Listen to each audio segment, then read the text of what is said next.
Spoilers!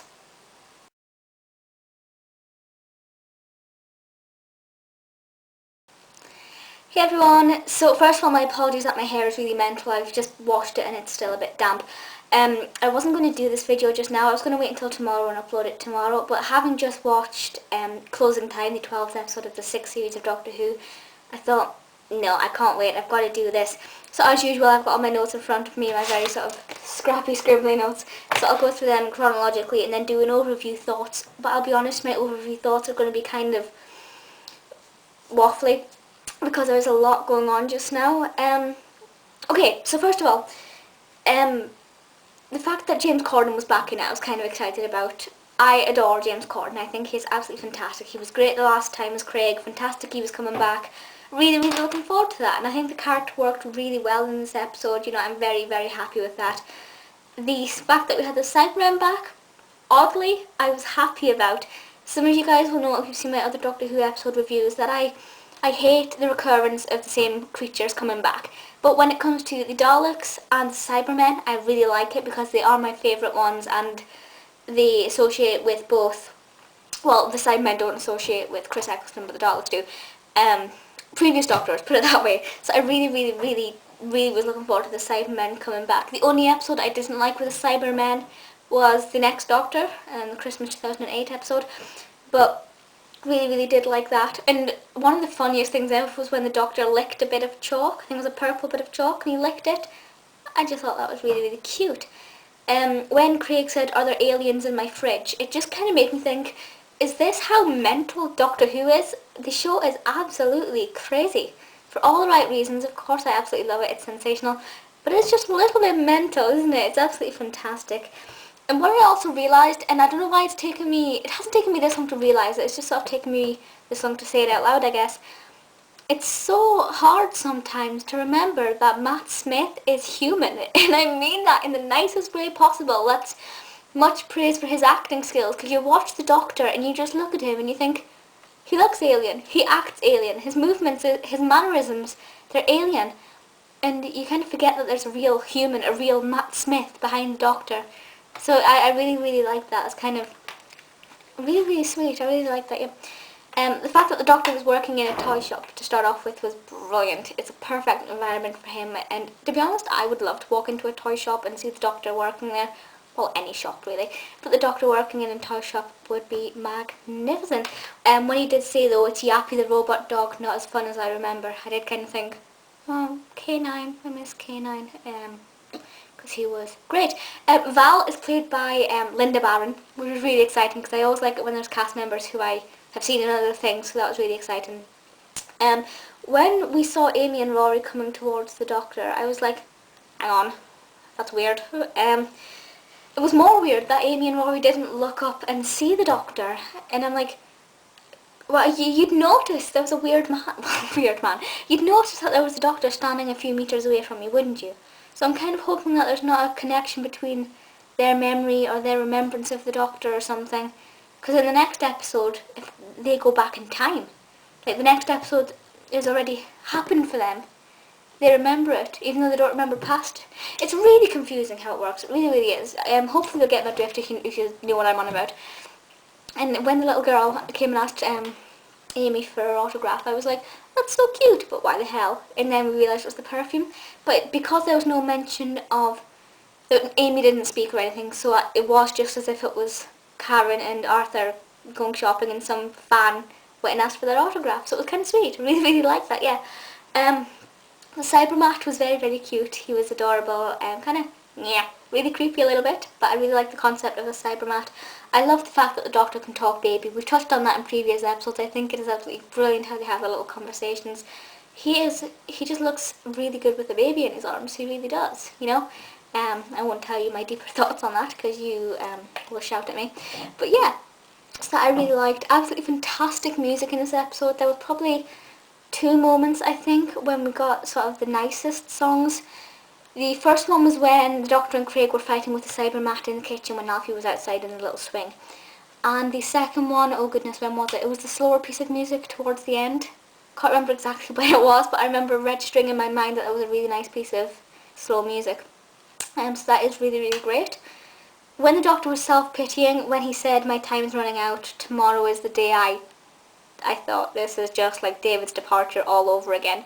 Now, we know, and I can say this out loud because I did mention spoilers at the beginning, we know that Matt's being contracted until 2013 at the least. After that, I think he will go, but we'll leave that for another day.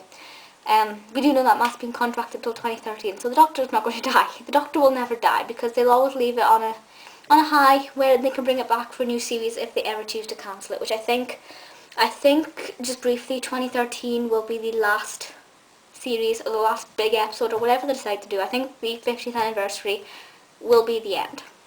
Hope it's not, but I think it will be. So that was really beautiful.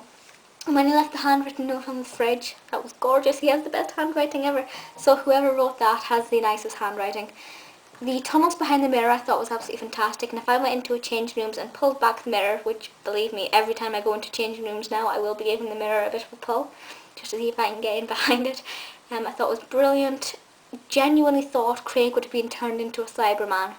I thought that was it. And it made me think, that is we haven't had an upsetting, a sorrowful Doctor Who ending in a very long time.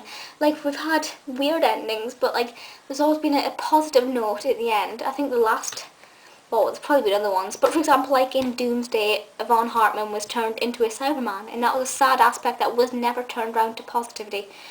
Most Doctor Who episodes nowadays will have a sad aspect, and then it'll be turned round at the end, so it's a bit happier, or it'll be carried across to the next episode and then turned round.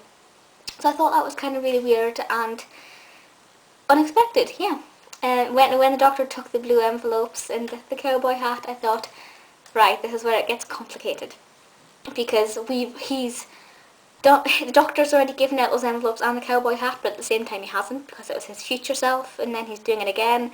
And, you know, we've already seen the envelopes and the cowboy hat, we know what happens, but we're going to have to go through it again from a different point of view. It's very confusing, and I imagine the next episode will be something that we're going to have to focus on quite heavily. Then we saw Kingston. I was like, yay, Alex! You guys know I am a huge admirer of River's song. Hello, sweetie. I absolutely love her. I think she's fantastic. Definitely second to Rose, my favourite Doctor Who companion. I love her. Don't know if you can call her a Doctor Who companion. Don't know. But I really, really do like her. So when I saw her, it was great. But it took me a while to realise that was because her timeline is different to the Doctor. Even though it's present day for us, it's her past. And she had a lot to learn still, but she still kept a journal. And she just been turned into a doctor herself, which is really nice. You know, the more and more I talk, the more I sound like Karen Gillan. I know I'm Scottish, but I don't hear it myself, but the more I talk out loud, the more I actually do hear it. People call me Pond, I like that. Yeah, the eye patch woman came back, and I was like, oh, I don't like you at all. And she started to sing the TikTok song, which we had at the end, and this is just, I was like, I hate this, it's so upsetting. What I'm looking forward to, though, is when I shouldn't point, it's rude, I'm sorry. When we get the Doctor Who Series 6 CD, whether it's Series 6.1 or 6.2 or just 6 in all, please, so I can save some money, please make it just one Series 6 CD. I'm looking forward to having that song on CD. Really, really am looking forward to that, because I want to make it my phone ringtone. It's so cool. And then we have the Silence, obviously, who are River's owners. And it's common sense, really. That's just straightforward. The fact that Melody Pond was brought up to kill the Doctor, so it makes sense that her owners, her masters, would be the Silence. It's common knowledge now you think about it. And they gave her the astronaut suit, and they called her Melody Pond, and I was like, uh-oh, it's danger time. She can't kill him. She can't. We know she does. And I'm kind of... Well, I'm really confused because we've already seen the episode happen, and the Doctor, when it happens, is in no position to help himself. So who's going to save the Doctor? Because we know River goes through with it, unless it's not River in the spacesuit at the end, unless it's somebody else, and then River jumps in and saves the day. There's a lot of questions that I really, really want answers to, which we will get answers to in the next episode, I'm sure. The wedding of River's song. Don't know if that's metaphorical, or if she actually is going to be having a wedding. I do like metaphors. Obviously in the trailer we had the Silurian, we had a Dalek. Did we have the Reaper? Did I see the Reaper at one point? Was that the Reaper, or was that just a creature that looked like the Reaper? If that was the Reaper, I'm going to cry, because the Reaper was in Father's Day in Series 1, which was one of the most upsetting episodes ever. Really, really made me cry. Churchill was in the trailer. Oh, I can't wait. The next episode looks fantastic. Obviously, because we know that Matt is still going to be there for 2013, we know that they're going to be around. We know it's going to be a happy ending, because they will not leave the series on a negative. It will not happen. And the only negative fact about the end of next week's episode, I imagine, is going to be the fact that it is the last episode until Christmas. Now, it's only 80 something days until Christmas, so we don't need to worry. We will have our doctor back pretty soon. And we know that Karen will be there. Whether Arthur Darvill has been contracted for Christmas and next series, I'm not sure. I imagine so. We can't have Amy without Rory. But yeah, really fantastic episode this week. I liked it a lot more than what I thought I was going to do. You know, as I said, we had the input of River there. We still had Amy and Rory, which is absolutely fantastic. And James Corden is just brilliant. Yeah, so please feel free to leave comments and let me know your thoughts on this episode. Don't know why I did that. And yeah, I'll see you. If you only watch my Doctor Who videos, I will see you in my next Doctor Who video, which will be in a week's time. Well, I will be very teary-eyed and very emotional just because it's the end of the series and it's always the same. Yeah, please feel free to leave comments and things, and that's it for just now, so I'll see you all next time. Bye!